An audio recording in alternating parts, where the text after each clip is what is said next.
अभी स्वागत ये पहनाएंगे ना, स्वागत करेंगे हम। हेलो,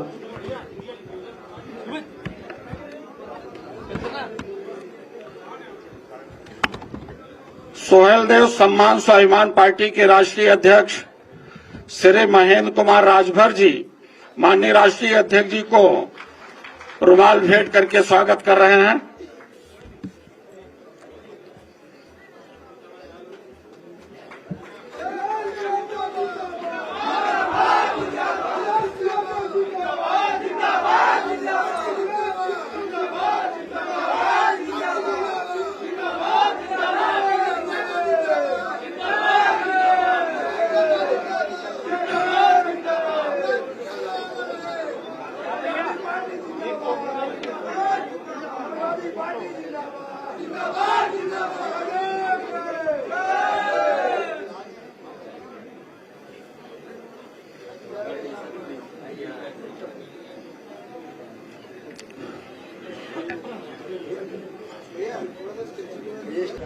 सम्मानित मीडिया के साथियों,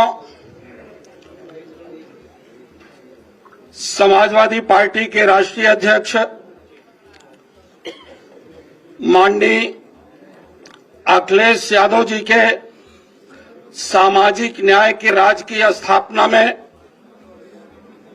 रुकावट पैदा करने वाले और संविधान लोकतंत्र के साथ धोखाधड़ी करने वाले लोगों का मुंहतोड़ जवाब देने के लिए आज समाजवादी पार्टी के कार्यालय पर सोहेलदेव सम्मान स्वाभिमान पार्टी के राष्ट्रीय अध्यक्ष श्री महेंद्र राजभर और उनके संगठन के बहुत से सारे साथी कार्यक्रम में उपस्थित होकर के सामाजिक न्याय के राज्य की स्थापना हो, समाजवादी पार्टी के राष्ट्रीय अध्यक्ष जी का साथ देने के लिए आए हैं। आप सभी साथियों को बहुत बहुत स्वागत और अभिनंदन करता हूं। माननीय राष्ट्रीय अध्यक्ष जी अब मीडिया के सामने अपनी बात को रखेंगे। माननीय राष्ट्रीय अध्यक्ष जी, अच्छा सॉरी, अभी कार्यक्रम का बहुत ही अच्छा और कुशल संचालन किया श्री अभयनंदन बरनवाल जी ने। आप आए, अपनी कविता को प्रस्तुत करें। श्री अभयनंदन जी।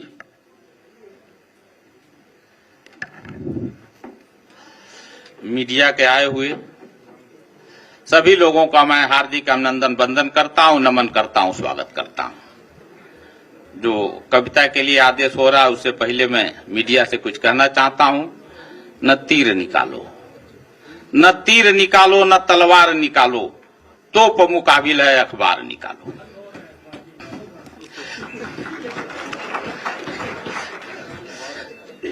एक पिता मां की संतान, सबके सब हम हैं इंसान। एक पिता मां की संतान, सबके सब हम हैं इंसान। जिसकी जितनी संख्या भारी उसकी उतनी हिस्सेदारी। लेंगे देंगे हिस्सेदारी, नहीं करेंगे ताबेदारी। ताबेदारी मुर्दाबाद, दर दलाली मुर्दाबाद। अपनी पार्टी अपनी बात, बाकी सबका छोड़ो साथ। चलो चले पीडीए के साथ, चलो चलो पीडीए के साथ।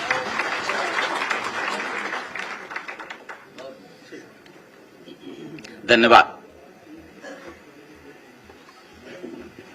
माननीय राष्ट्रीय अध्यक्ष जी, मैं अपने प्रेस के साथियों का धन्यवाद देता हूं। हम और आप लोग लगातार मिल रहे हैं और लगभग देख रहा हूं मैं, जो जहां बैठता है वैसे ही बैठ जाता है। मैंने तो किसी के चिन्हित नहीं की सीट, लेकिन लगभग वैसे ही बैठे ही दिखाई दे रहे हैं मुझे आप लोग। हाँ। मैं सबसे पहले महेंद्र राजभर जी और उनके सभी पदाधिकारी, उनके संगठन से जुड़े हुए सभी सदस्यों का भी आज समाजवादी पार्टी के कार्यालय में लोहिया सभागार में बहुत बहुत स्वागत और बहुत बहुत धन्यवाद देना चाहता हूं। सोहेलदेव सम्मान स्वाभिमान पार्टी के हमारे सभी साथी जो उन्होंने सुझाव और राय दी हैं, हम लोग सब मिलकर के काम करेंगे आज के दिन हम सब जब लोग एक साथ बैठे हैं तो जनगणना की जो बहुत पुरानी मांग थी कि जातियों को गिना जाए, जाति के आधार पर आरक्षण हो, सबका हक मिले, सबको बराबरी से उनकी आबादी के हिसाब से हक और सम्मान मिल जाए। मुझे खुशी है इस बात की कि आज महाराजा सुहेलदेव सम्मान स्वाभिमान पार्टी के लोग भी इस पक्ष में हैं कि जाति गणना हो और आबादी के हिसाब से उन्हें भी हक और सम्मान मिल जाए। इस लड़ाई में जहां पीडीए के लोगों का साथ दे रहे हैं, मैं एक बार फिर उन सब का बहुत बहुत धन्यवाद और आभार प्रकट करूंगा। इन्होंने बहुत सारे सुझाव दिए हैं। उन सुझावों में कुछ सुझाव मैं कह सकता हूं, फिर आप जो पूछना चाहेंगे पूछिएगा। इनका सबसे पहला सुझाव यह है और इनकी मांग है कि वीर योद्धा महाराजा सुहेलदेव महाराज की कोई प्रतिमा यहां पर राजधानी में सबसे महत्वपूर्ण जगह लगे। मैंने इनके समाज के लोगों को आश्वासन दिया है कि समाजवादी सरकार बनेगी तो यही देश का सबसे सुंदर रिवर फ्रंट है, इसी पर महाराजा सुहेलदेव जी की प्रतिमा लगवाने का काम हम समाजवादी लोग करेंगे।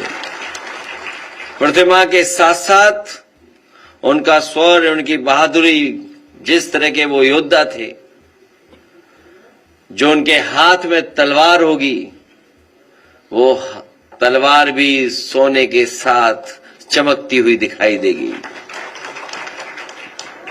वो अगर अष्ट धातु या सोने को मिलाकर के बनानी पड़ेगी तो महाराजा सुहेलदेव जी की तलवार यहां पर चमकेगी, राजधानी में रिवर फ्रंट पर, जो सबसे सुंदर और सबसे कीमती जगह है।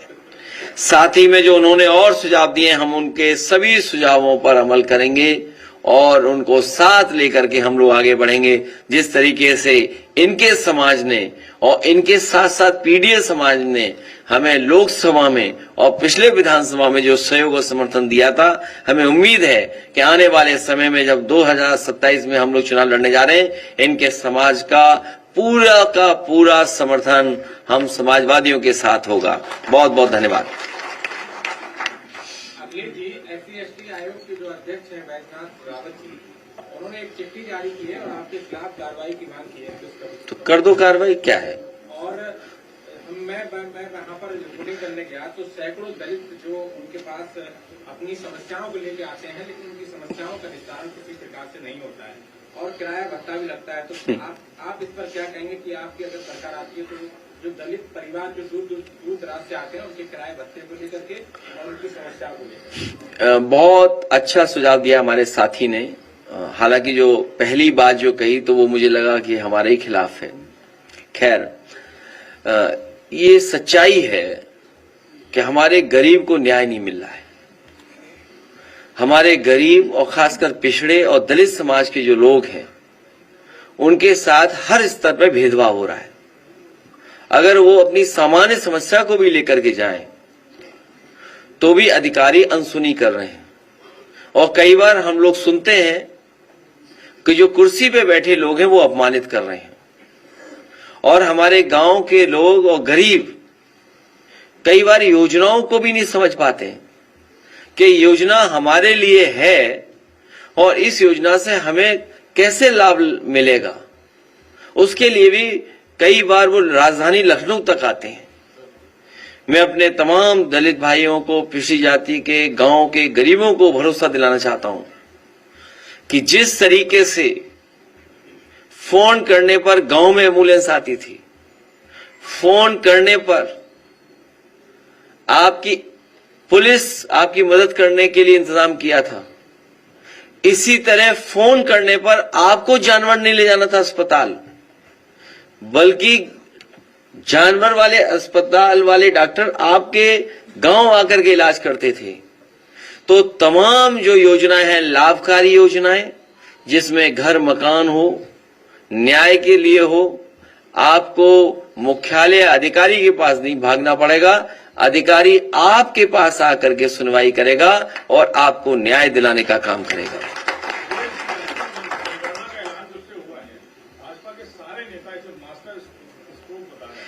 अभी मैं कुछ सेकंड का मास्टर वीडियो आपको दिखाता हूं। कहेंगे मास्टर वीडियो दिखाइए, चमत्कारी वीडियो दिखाइए। अभी रुक जाओ, अभी तब मत भागो, रुक जाओ। पहले मोदी जी के नेतृत्व में लाइट बंद करो तब दिखाओ। वेलफेयर की स्कीम सबका साथ और सबके विकास की भावना के साथ आगे बढ़ रही है।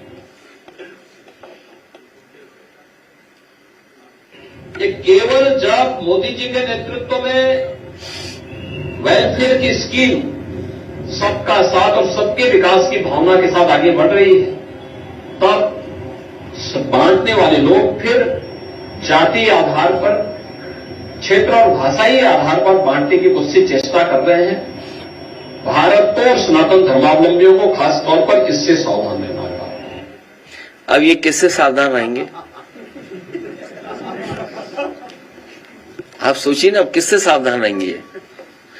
ये सच्चाई है कि हम सब लोग, पीडीए परिवार के लोग और देश की 90% आबादी इस जनगणना के पक्ष में, जातीय जनगणना के पक्ष में।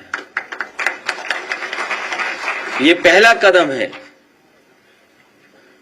ये पहला कदम है। इसके बाद हम सबको अपनी आबादी के हिसाब से हक और सम्मान मिल जाए, यही हमारे बाबा साहब भीमराव अम्बेडकर जी का सपना था, यही हमारे संविधान की प्रस्तावना है। हमें उम्मीद है कि जितना हम लोग आगे बढ़े हैं, मिलजुल करके एक साथ पीडीए के साथ खड़े हुए हैं, आने वाले समय में उसमें भी हम लोग कामयाब होंगे। हम सबको हाउस अरेस्ट कर दो, तब भी जनता इनको हटा देगी।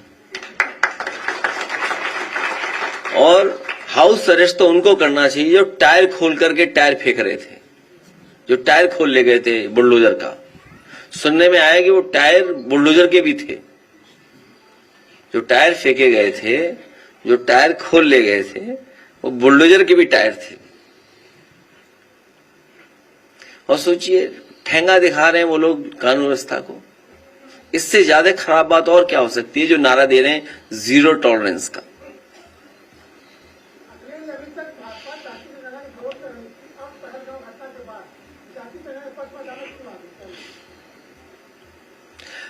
कल भी मैंने कहा, फिर मैं कहता हूं, इंटरनल सिक्योरिटी, बॉर्डर सिक्योरिटी बड़ा इशू है, वो रहेगा।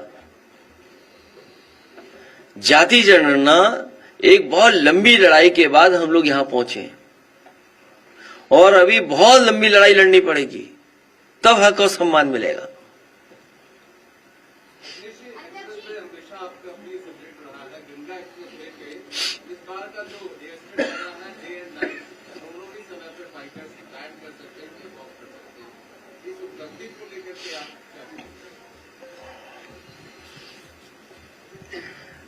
रात और दिन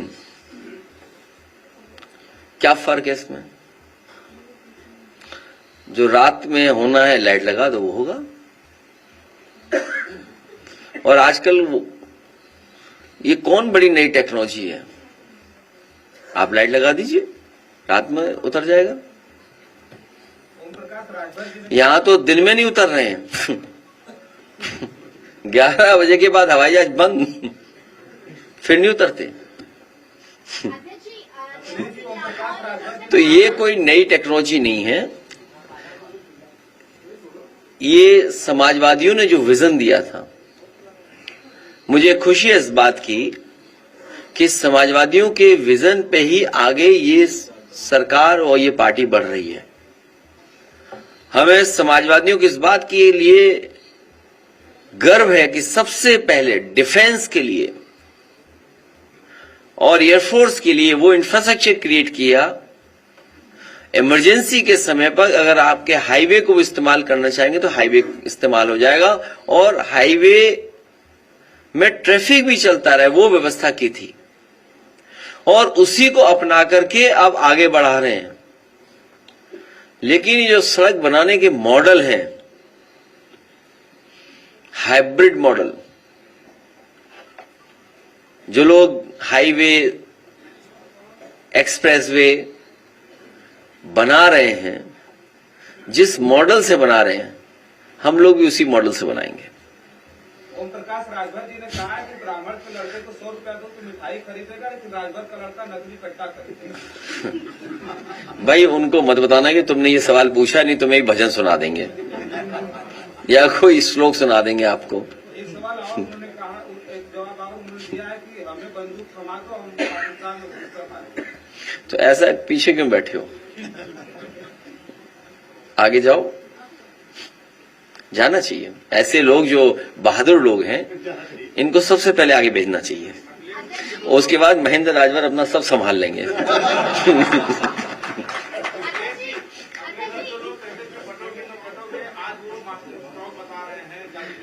तुमने सुना नहीं अभी क्या कहा मैंने? फिर दिखाओ इनको जरा 20 सेकंड का, फिर दिखाओ। समझ ही नहीं पा रहे तुम। नेहा सिंह राठौर की लगातार मुश्किलें बढ़ती जा रही है। अब अयोध्या में भी मुकदमा दर्ज हो गया और लखनऊ यूनिवर्सिटी के प्रोफेसर है माजी फोगाटी, उन्होंने बयान दिया था पहलगाम हमले को लेकर, तो उन पर भी कई सारे FIR दर्ज किए गए। तो आप क्या कहेंगे? मैंने बहुत लंबा लिखा था इस पर, और इसलिए कहा था कि ये जो हमारे ट्रेडिशनल बड़े बड़े चैनल हैं, इनके दर्शक कम हो रहे हैं। ये जो बड़े बड़े चैनल हैं, कारण कुछ भी हो सकता है।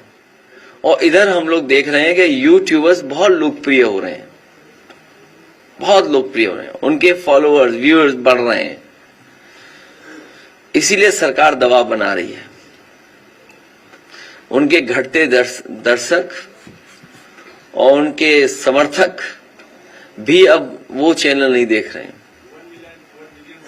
वो समर्थक जो हैं वो दूसरे चैनल देख रहे हैं, क्योंकि वो सच्ची खबरें हैं।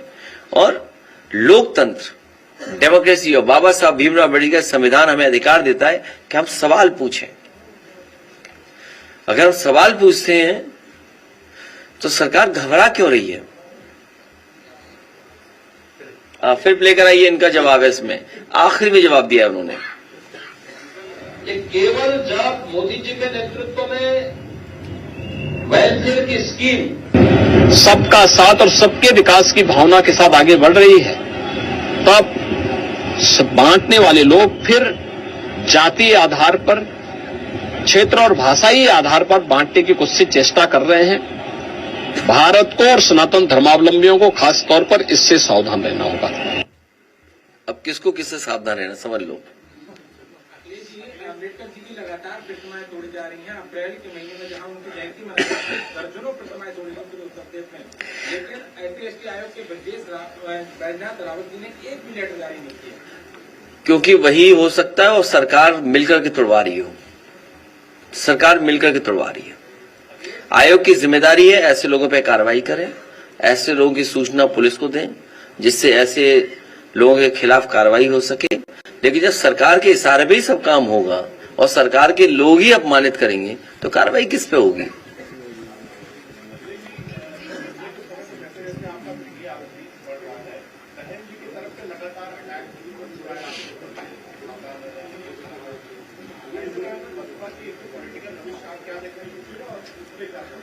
हम तो ये कहेंगे कि अगर कोई और भी आना चाहेगा तो हम लोग ले लेंगे साथ।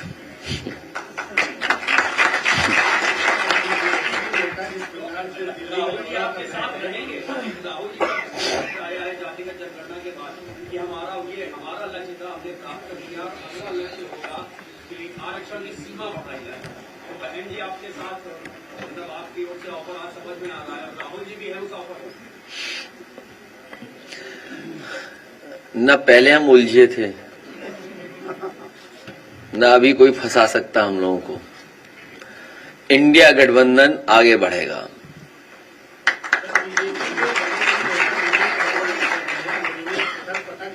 क्या चीज?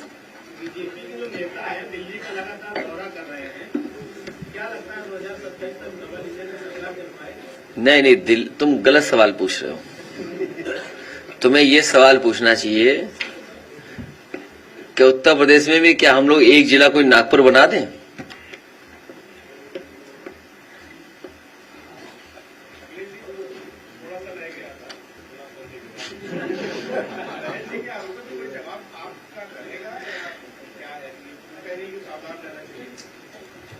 नहीं, हम लोग बिल्कुल सावधान है बीजेपी से, हम लोग बहुत सावधान है बीजेपी से।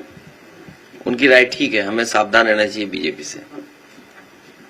अखिलेश जी, एक सवाल ये है कि नेपाल से सटे जितने भी जिले हैं, चाहे बहराइच हो, बलराम हो, सिद्धार्थनगर हो, वहाँ मस्जिद मदरसों को अवैध करके कार्रवाई की जा रही है और ये कहा जा रहा है कि वहाँ पर अवैध गतिविधियां हो रही है, मान्यता प्राप्त, जबकि मान्यता देने की 9 साल की प्रक्रिया शुरू हुई है, मान्यता ही नहीं देती। और फिर दूसरा सवाल एक ये है कि तमाम शहरों में सर सड़क के ऊपर सड़क बनाए जा रहे हैं, सड़क ऊंची हो रही है, जो है डिवाइडर को तोड़ करके फिर ऊंचा कर रहे हैं। ऐसे में बरसात के मौसम में लोगों के घरों में पानी भर जा रहा है और उसकी राजस्व का भी बड़ा नुकसान होता है। तो ये सड़क बनाने की कोई प्रक्रिया होती है या ऊंचा करके इसको पहाड़ बना सकते हैं? पहला सवाल बहुत सीरियस है और बहुत महत्वपूर्ण है, क्योंकि जिस तरह का सरकार का व्यवहार है, जो आसमान में तलवार घुमाए उन पे कोई कार्रवाई नहीं, वो जान को मारने की धमकी दें उसके लिए कोई कार्रवाई नहीं। अगर हम पीड़ित दुखी परिवारों से मिलना चाहें, राजीव लाल सुमन जी हमारे जा रहे थे मिलने, आप मिलने नहीं देना चाहते हो। और जब से कम्युनल पॉलिटिक्स को खत्म किया है समाजवादियों ने और इंडिया गठबंधन से, और जिस तरह का भारतीय जनता पार्टी का लगातार वोट का ग्राफ नीचे जा रहा है, उससे वो घबराए हुए हैं। वो अपने समर्थकों को, कट्टर समर्थकों को एकजुट रखने के लिए कभी मदरसों पे कार्रवाई, कभी माइनॉरिटीज पे कार्रवाई, कभी वक्फ बिल लाना, ये जो नफरत की राजनीति वो अपने वोट को संभालने के लिए कर रहे हैं। नक्शा पास है कि नहीं है, ये पुलिस का काम नहीं है। आखिरकार बनने किसने दिया, बन कैसे गया? अगर नक्शा पास नहीं है तो एक व्यवस्था है कि वो नक्शा पास कराएंगे, कंपाउंडिंग है, बहुत सारे तरीके हैं, लेकिन क्योंकि उन्हें चिन्हित किए हैं, मैं आपसे कह रहा हूं कि सबसे ज्यादा इलीगल हाउसेस अगर किसी के तो भारतीय जनता पार्टी के इलीगल हाउसेस, और इलीगल कंस्ट्रक्शन अगर किसी ने किया, जमीनें सबसे ज्यादा रजिस्ट्रियां किसने कराई? भारतीय जनता पार्टी के लोगों ने। आप देखिए कि अधिकारी का ईमान देखिए, एक अधिकारी का ईमान कितना अच्छा, हमने तो अखबार में पढ़ा कि उसने अपने नाम पर एक भी फ्लैट नहीं रखा।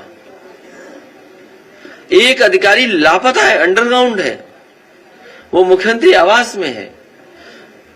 तो ये जो कम्युनल पॉलिटिक्स खत्म हुई है, समाजवादियों ने और पीडीए ने कम्युनल पॉलिटिक्स खत्म की, इसलिए ये जानबूझ करके अन्याय कर रहे हैं। दूसरा सवाल जो आपने कहा कि सड़क के ऊपर सड़क, ये भ्रष्टाचार का रास्ता है। ये जो अर्बन प्लानिंग है, ये भारतीय जनता पार्टी के लोग जानबूझ करके पैसा कमाने के लिए बस सड़क के ऊपर सड़क बना दे रहे हैं। पानी कहां जाएगा पता नहीं, लेकिन हमें ये पता है कि अभी एक पत्रकार वार्ता में, एक बड़े चैनल के उसमें मैं गया था, मैंने उनसे रिक्वेस्ट की है कि एक फ्लोटिंग शिखर सम्मेलन करिए। गोरखपुर से अच्छी जगह कोई नहीं हो सकती। महीना 2 महीने बाद पानी भर जाएगा, तो उसमें फ्लोटिंग शिखर सम्मेलन बड़ा अच्छा होगा वहां पर। एक भारतीय जनता पार्टी की सोच है जिसकी वजह से वो हमेशा जीती है। मैं बात करूंगी हिंदू मुस्लिम कौम की। मेरे पास कुछ बच्चे आते जो कि अभी मुझसे सीख रहे हैं, तो वो मुझसे एक सवाल करते कि अगर अखिलेश यादव की सरकार आ गई तो मुस्लिम हम पे हावी हो जाएगा, तो इसका क्या रिप्लाई देना चाहेंगे? वो सोच कैसे बदली जाएगी जो एक सोच बन चुकी है?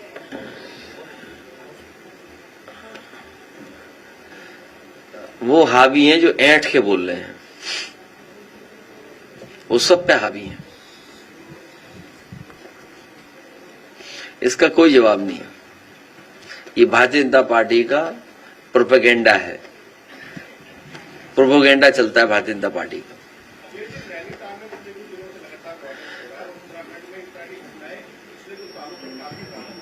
ये इसलिए हो रहा है क्योंकि भारतीय जनता पार्टी की कम्युनल पॉलिटिक्स का खात्मा हो रहा है।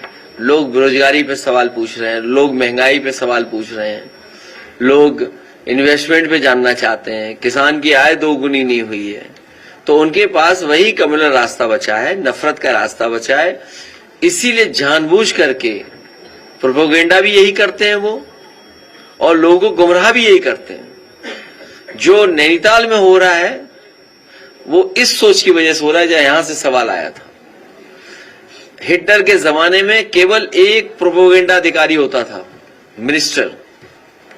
ये तो सरकार पूरा झूठा प्रोपेगेंडा करती है, पूरा का पूरा।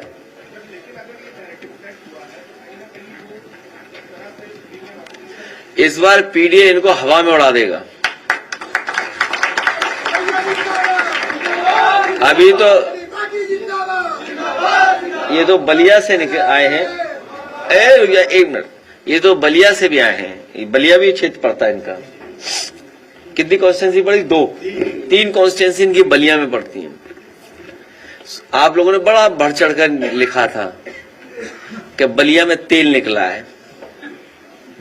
याद कीजिए, आप लगातार ये खबरें चला रहे थे कि बलिया से लेकर के इलाहाबाद प्रयागराज तक तेल निकला है। सच्चाई यह है कि भारतीय जनता पार्टी का तेल जनता ने निकाल दिया था। हमारे रमाशंकर राजभर जी, राजीव राय जी और सनातन पांडे तीनों लोकसभा में पहुंच गए। सपा विधायक अबू आजमी साहब का एक बयान आया है। उन्होंने कहा है कि भारत को उत्तर मारा तो आतंकवादी से, आप मुसलमान को उत्तर मारा तो आतंकवादी। ये कहीं पहले भी किसी ने लिखा था। ये सोशल मीडिया पे बातें चल रही हैं।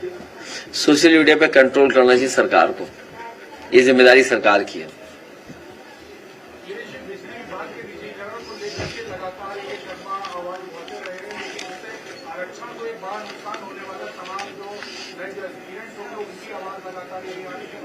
जैसे बिजली चली जाती है 27 में सरकार चली जाएगी।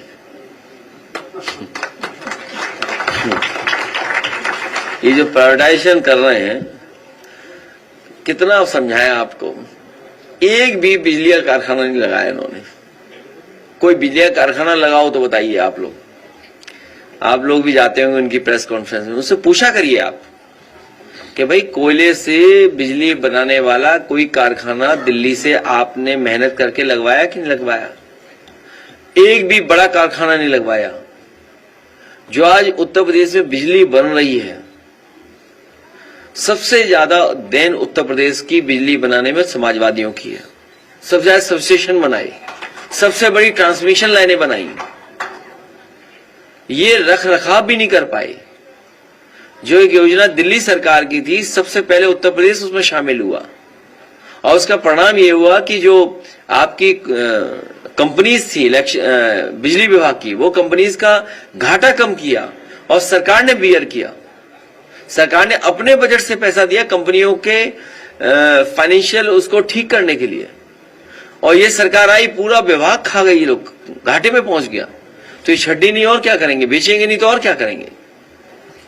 ये प्राइवेटाइजेशन जानबूझ कर रहे हैं, और आने वाले समय में जाति जनगणना के बाद ये बात उठेगी कि प्राइवेट संस्थाओं में भी आरक्षण होना चाहिए।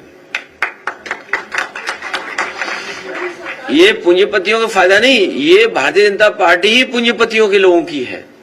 ये स्कीम बनाते हैं मुनाफे की। ये हर स्कीम बनाते हैं अपने पैसे कमाने के लिए। स्कीम जनता की सुविधा के लिए नहीं बनाते, और हर काम सपनों में कर रहे हैं लोग।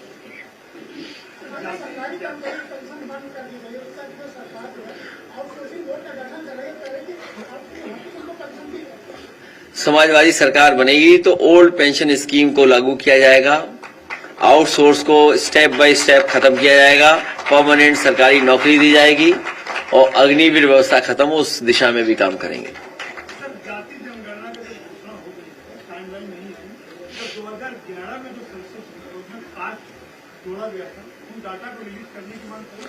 वो तो आप कांग्रेस से मांग सकते हो, कांग्रेस की सरकार नहीं। अब वो डाटा ये देंगे नहीं, ये तो नया डाटा लाएंगे। इसलिए हमें आपको सावधान भी रहना पड़ेगा। जिस तरह की ये चुनावी धांधली करते हैं, ये जो चुनावी धांधली करते हैं, इनके लोग पकड़े गए सीसीटीवी पर, बैलेट गड़बड़ कर रहे थे, अभी बंदूक लगा करके वोट छीन लिया, अपने अधिकारी लगा करके वोट नहीं डालने दिया, अपने लोगों से 3-3, 4-4 वोट डलवा दिए। तो जिस तरह ये इलेक्शन में धांधली करते हैं उससे भी सावधान रहेगा, कहीं ये जनगणना में धांधली न करें। इसीलिए हम राजभर समाज के लोगों को बुलाए और उनसे समर्थन सहयोग मांगे, और ये लोग और हम लोग मिलकर के भारतीय जनता पार्टी की 403 सीटों पे 420 ही नहीं चलने देंगे। हम सब लोग मिलकर के भारतीय जनता पार्टी की 420 को रोकने का काम करेंगे। अखिलेश जी, अल्पसंख्यक आयोग जून 2024 से खाली पड़ा हुआ है, बहुत सारे काम इस पर आप 2027 में बन जाएगा, फुल रहेगा पूरा, और सब काम अच्छी तरह होंगे। माइनॉरिटी के जितने इंस्टीट्यूशन हैं, चाहे मदरसा बोर्ड हो, जो अकेडमी हो, वक्फ बोर्ड में चुनाव नहीं हुआ। सर, आपके विधायक ने कई बार विधानसभा अध्यक्ष को दिया कि चुनाव नहीं हुआ। तमाम इंस्टीट्यूशन खाली पड़े हुए हैं, कमेटियां ये सभी काम 2027 में समाजी सरकार बनने पर होंगे।